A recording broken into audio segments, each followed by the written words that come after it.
कोर्टाचा कॉमेडियन समय रैनाला मोठा दिलासा, सर्व FIR रद्द, पण कडक शब्दात दिली वॉर्निंग. प्रसिद्ध स्टँडअप कॉमेडियन समय रैनाला महत्त्वपूर्ण कायदेशीर दिलासा मिळाला आहे. त्याच्या लोकप्रिय शोच्या वादासंदर्भात विविध राज्यांमध्ये त्याच्या विरोधात दाखल केलेले सर्व FIR सर्वोच्च न्यायालयाने रद्द केलेत.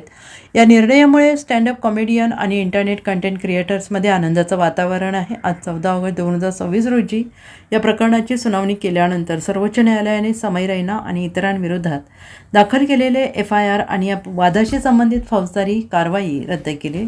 न्यायालयाचा आदेश सरन्यायाधीश सूर्यकांत आणि न्यायमूर्ती जयमाल्य बागची आणि V मोहना यांचा समावेश असणाऱ्या सर्वोच्च न्यायालयाच्या खंडपीठाने हा आदेश दिला आहे. सर्वोच्च न्यायालयाच्या निर्देशांचे पालन करून दिव्यांग व्यक्तींसाठी जनजागृती कार्यक्रम आयोजित करणे आणि निधी उभारणे यासाठी समय रैना आणि इतरांनी केलेल्या प्रयत्नांची न्यायालयाने नोंद घेतली. समय रैना यांच्या व्यतिरिक्त विपुल गोयल, बलराज परमजीत सिंघई, सोनाली ठक्कर उर्फ सोनाली आदित्य देसाई आणि निशांत जगदीश तंवर यांनाही या प्रकरणात दिलासा दिला आहे.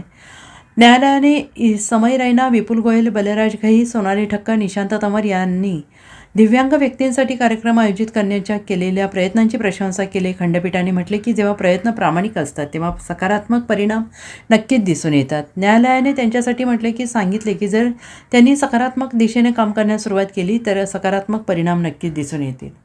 Bureau report, SBN Marathi, Delhi.